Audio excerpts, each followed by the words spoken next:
Hello students. So in the last class we have seen the multiple number of channels that you use to communicate in a work environment. That is, we have discussed 7 channels in the communication channel, in the type of communication channel that you can use to communicate in workplace. Here we are going to discuss about the efficiency of these channels. That means the channel that we have discussed in the last video. We will be discussing how efficient are those channels in actual real world of communication in this video. So as you can see on the screen, there's a ring here that shows low channel richness and high channel richness. That means the volume is increasing. That means the cylinder's volume increase with the efficiency increment. So as you can see, most of the channels that you listed here, we have discussed in the last class. Whichever have been left out will be discussed while we are discussing the efficiency today. So we'll start with the lowest one, that is your formal reports and bulletins. Now the thing is formal reports and bulletins. See, bulletins में जो notice लगता है, जैसे आपका हर college में या school में भी एक बुलेटिन बोर्ड होता है.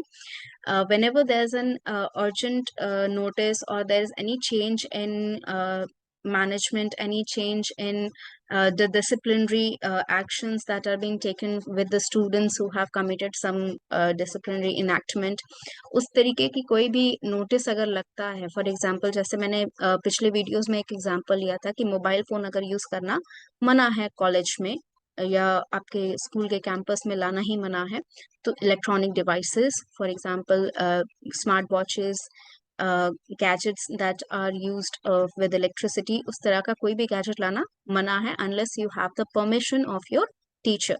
तो उस तरह का जो नोटिस लगता है, they are always written in the rule book obviously, but उसके अलावा अगर नया रूल लग रहा है तो उसके साथ हमारा नोटिस लगता है बुलेटिन बोर्ड पर कि ये चीज आपको आज से नहीं करनी है. स्पेसिफिकली हर जगह बताई जाती है आपको. उसके साथ साथ द थिंग इज कि आपको नोटिस बोर्ड पे तो आप लगा देते हैं, बट उसके बावजूद जो टीचर्स होते हैं वो क्लास में जाके आपको स्पेसिफिकली इन्फॉर्म करते हैं अबाउट द न्यू रूल्स, और उनमें से कई बच्चे ऐसे होते हैं जो पहली बार उस चीज के बारे में सुन रहे होते हैं. ऐसा क्यों होता है? जब आप कैंपस में एंटर करते हैं उसके पहले ही वो बुलेटिन बोर्ड पे नोटिस लग चुका है, उसके बावजूद आपने ना पढ़ा, ना ही आप तक वो इन्फॉर्मेशन किसी ने भेजी है. नाउ थिंग इज कि मान लीजिए अगर मोबाइल फोन यूज ऑलरेडी कर रहे थे आप और तब बैन हो रहा है, तब ये नई चीज है, रेवोल्यूशनरी चीज है, आप तक ये इन्फॉर्मेशन कहीं ना कहीं से पहुंच जाएगी even if you have not read the bulletin board. But the thing is कि अगर कुछ ऐसी इन्फॉर्मेशन है, जैसे मान लीजिए कि टीचर्स डे का सेलिब्रेशन है, उसके बारे में इंफॉर्मेशन आपको बुलेटिन बोर्ड पे लिख दी गई है कि आप किस तरह सेलिब्रेट कर सकते हैं, या फिर स्कूल या अथॉरिटीज की तरफ से जो सेलिब्रेशन हो रहा है तो उसकी इंफॉर्मेशन आपको बता दी गई है.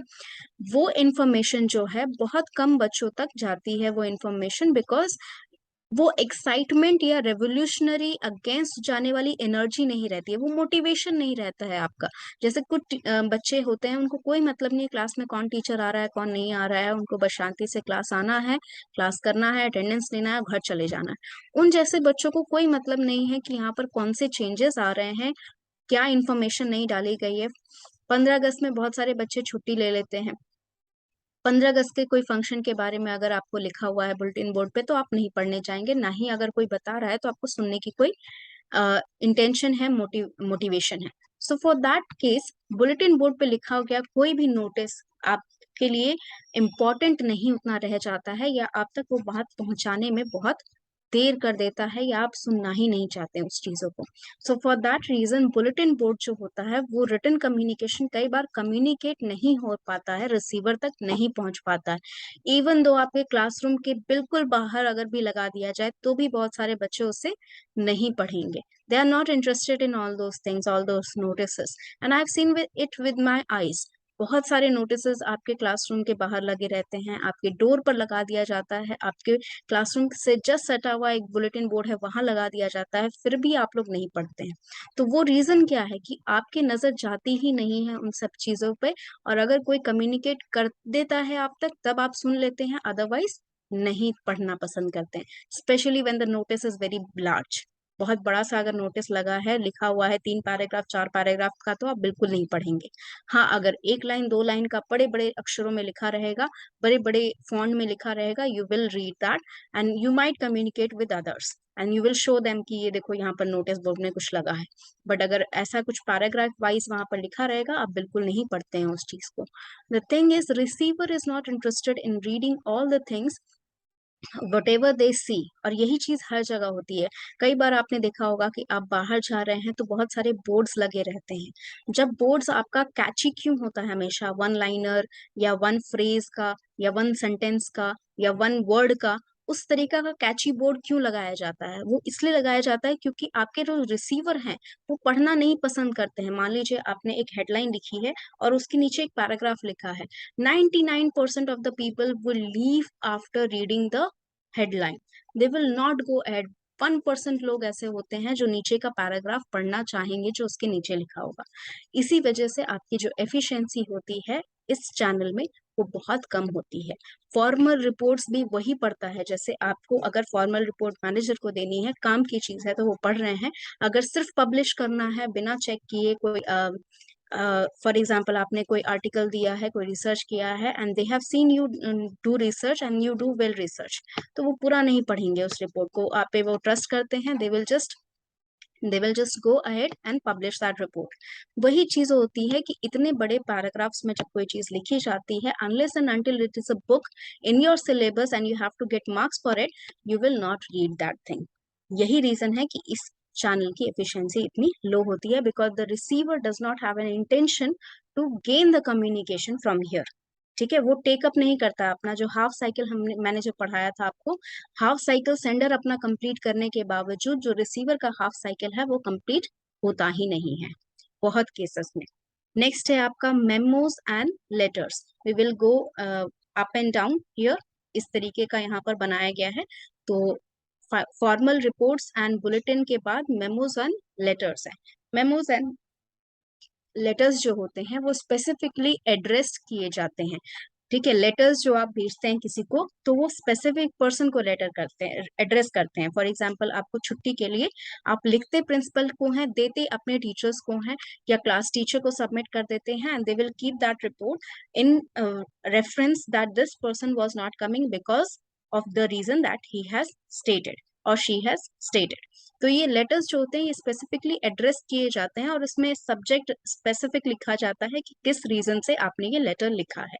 एंड बिकॉज ऑफ दैट इसकी एफिशिएंसी थोड़ी बढ़ जाती है, क्योंकि यहाँ भी बहुत सारे लोग लेटर का कंटेंट नहीं पढ़ते हैं बल्कि उसका सब्जेक्ट पढ़ लेते हैं।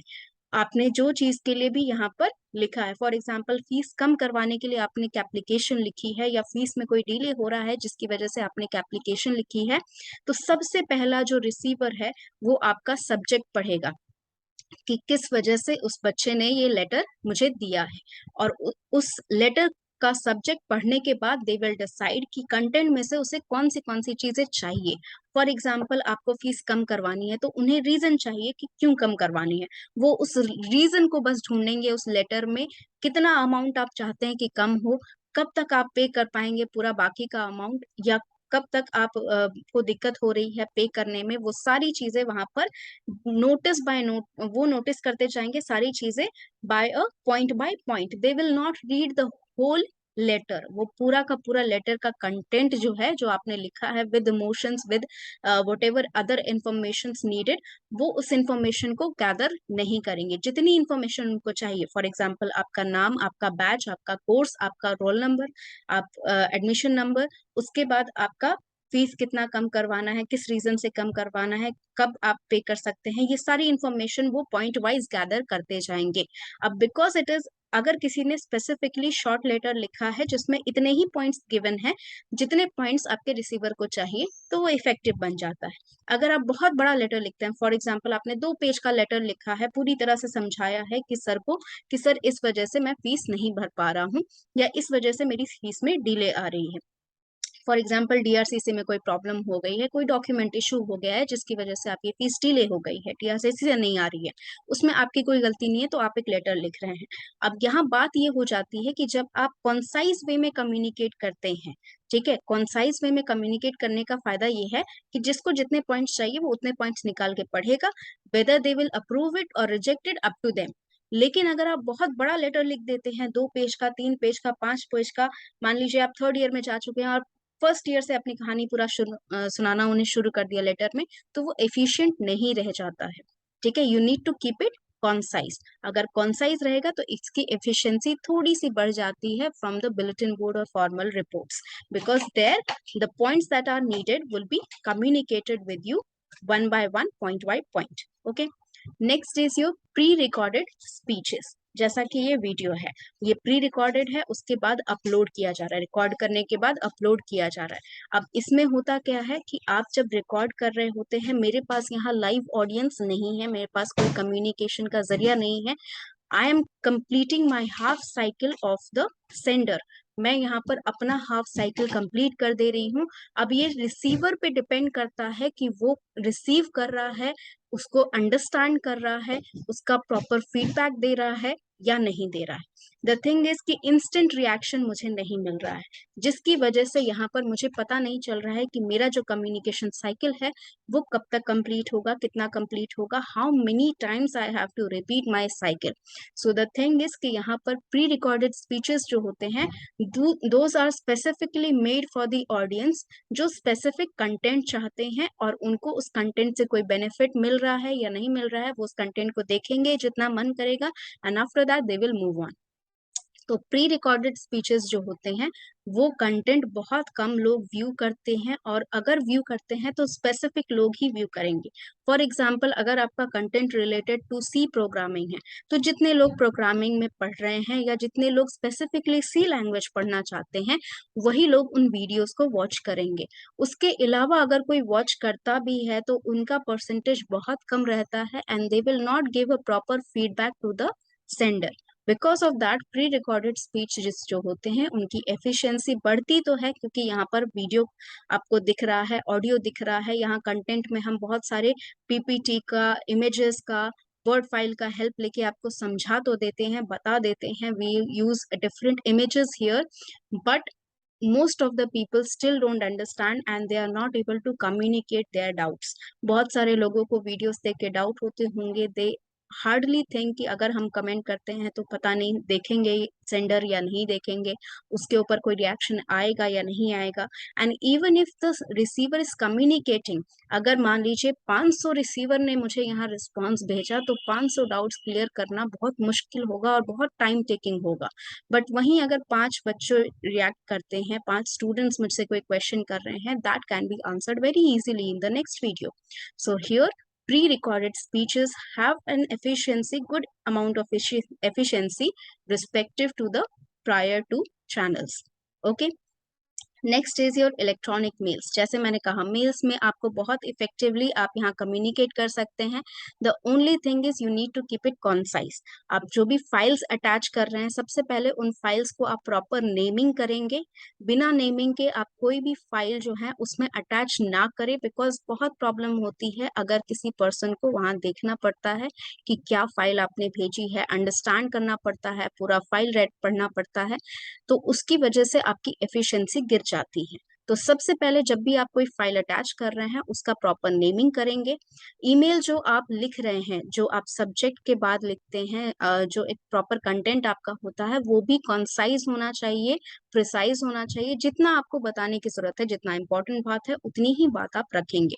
Now mind here, electronic mails जो यहाँ पर हम बात कर रहे हैं, that is in the professional background, not on the personal background. आप पर्सनल मेंबर को कितना मैसेज करते हैं, क्या मैसेज करते हैं, उससे हमारा कोई लेना देना नहीं है। We are talking here about the professional world, in a work place where you are giving an electronic mail, sending your electronic mail to a co-worker, to a person that is your senior, उनसे जो communication आपको करना है। For example, आपके subordinates जो हैं उन्होंने कुछ काम आपको दिया था और कहा था कि आप फॉरवर्ड करेंगे, उसके बाद ही वो काम आगे बढ़ा सकते हैं। तो आपने क्या किया, 6 बजे तक काम कंप्लीट करके सेंड कर दिया। नाउ द थिंग इज कि उन्हें पता है कि उन्होंने क्या काम दिया है आपको, and they know what exactly you would send, they are expecting something from you. तो उस तरह का जो उनका एक्सपेक्टेशन है वो प्रिसाइज लाइंस में 3, 5, 10 मैक्सिमम उन लाइंस में आप कम्युनिकेट कर दीजिए, फाइल अटैच कर दीजिए with proper naming and just send them. तो जितना कॉन्साइज आप रखेंगे, जितना आप टू द पॉइंट लिखेंगे, आपका इलेक्ट्रॉनिक मेल की एफिशिएंसी उतना ज्यादा रहेगी। But the thing is again, electronic mail अगर आपने सेंड किया है तो अगेन जब कम्युनिकेट करना होगा उस पर्सन को, अगर उसके पास और कोई यहाँ ऊपर वाले किसी भी चैनल से आप कम्युनिकेट नहीं कर सकते हैं तो ईमेल उसे बार बार करना पड़ेगा आपको फिर यहाँ से ईमेल भेजना पड़ेगा अगर कुछ इम्प्रूवमेंट की जरूरत है तो इलेक्ट्रॉनिक मेल्स हालांकि एफिशिएंट है obviously, but not more than the other channels. It has a efficiency that you can say 20-25% or 30% maximum. Next, we move on to online discussions groups and groupware.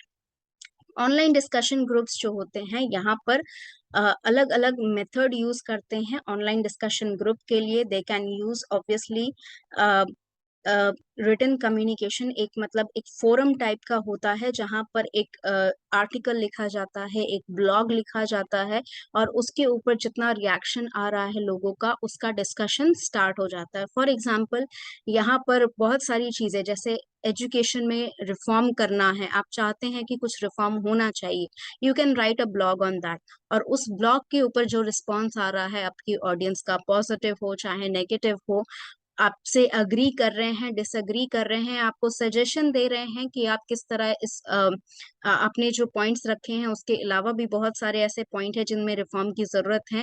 तो ये सारा group discussion जो चल रहा है ये online आप भी रिस्पॉन्ड कर पा रहे हैं, वो भी आपको रिस्पॉन्स भेज पा रहे हैं।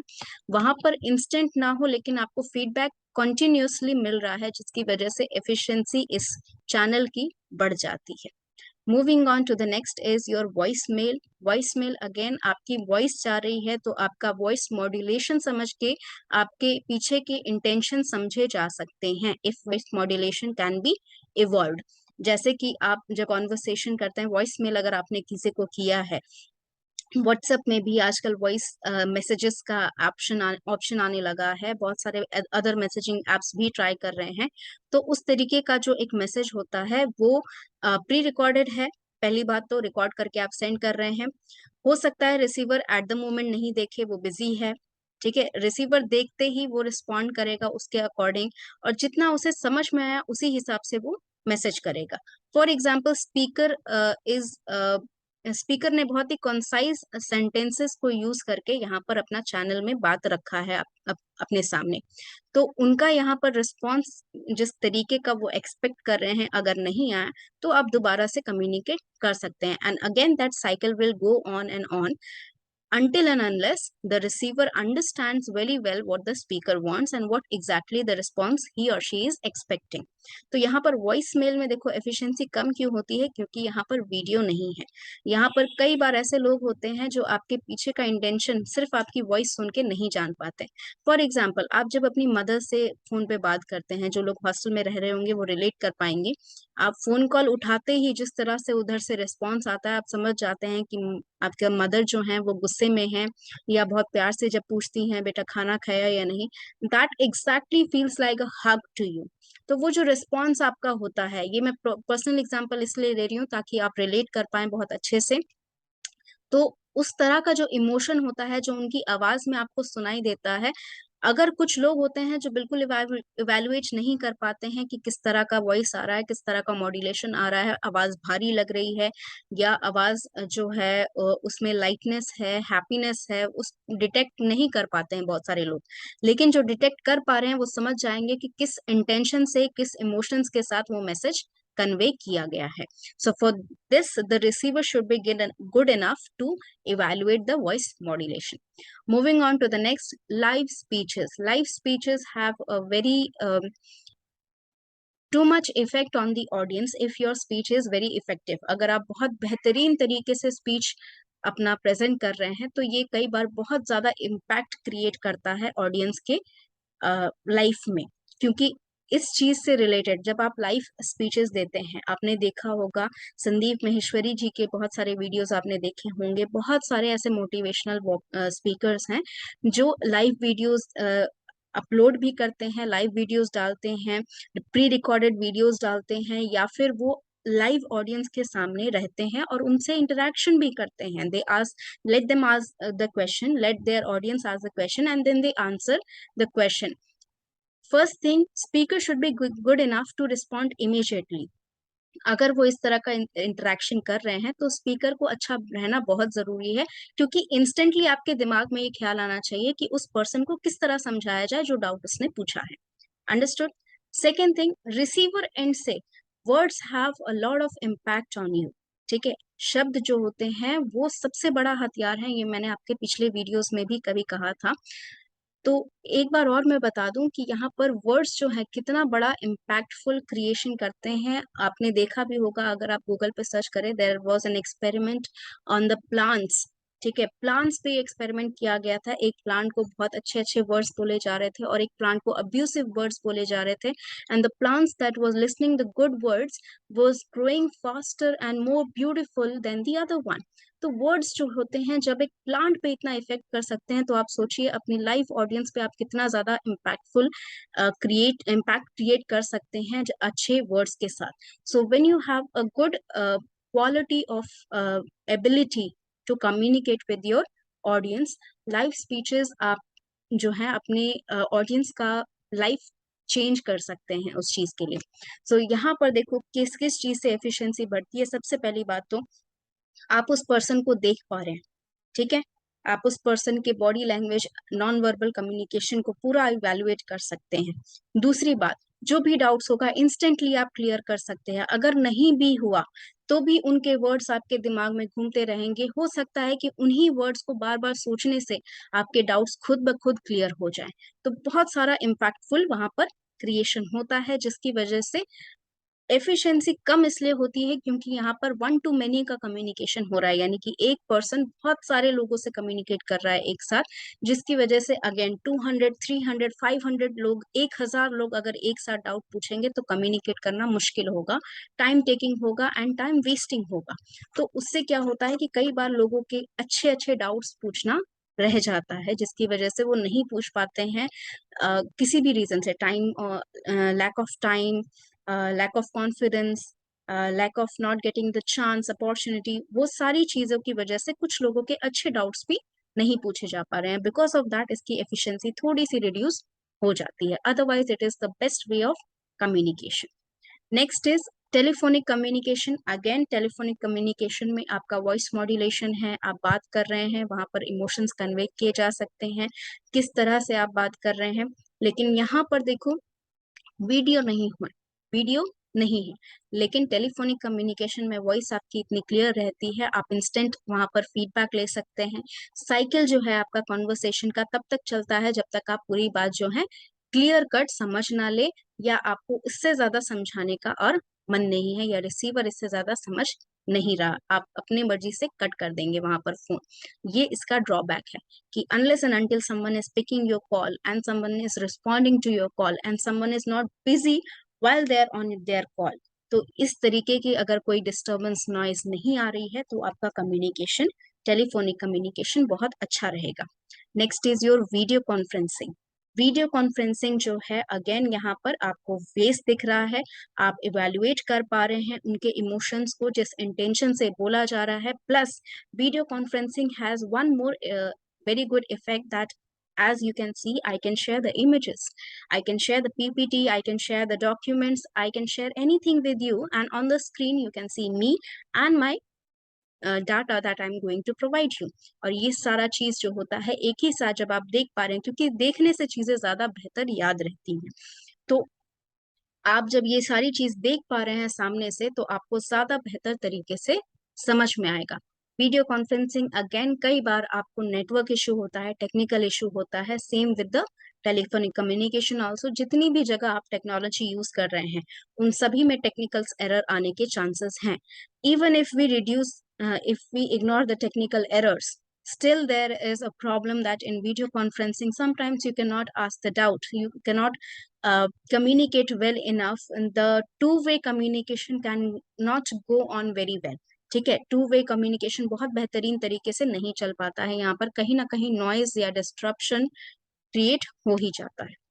Last is again your face-to-face communication, which has the highest efficiency in your communication channel. अब ये चाहे आप प्रोफेशनल वे में देखें, पर्सनल वे में देखें, आप कितने भी और चैनल्स ऐड कर दीजिए, कितने भी चैनल्स रिड्यूस कर दीजिए, फेस टू फेस कम्युनिकेशन आपका हमेशा सबसे बेस्ट वे ऑफ कम्युनिकेशन रहेगा. क्योंकि जब आप फेस टू फेस हैं, डाउट होने का चांस ही नहीं रहता है. If both the receiver and the sender wants to communicate, यानी कि उनका इंटेंशन है कम्युनिकेशन करने का, तो यहाँ पर सेंडर जो भेज रहा है और रिसीवर जो रिसीव कर रहा है, उन दोनों को ही कोई प्रॉब्लम नहीं होगी, क्योंकि यहाँ पर इंस्टेंट रिएक्शन कॉन्वर्सेशन चलता रहता है जब तक वो दोनों अपनी बातें समझा ना दे एक दूसरे को. समझ में आया? I hope everything is understood to you. If you have any doubt, just leave a comment in the chat box. Thank you so much.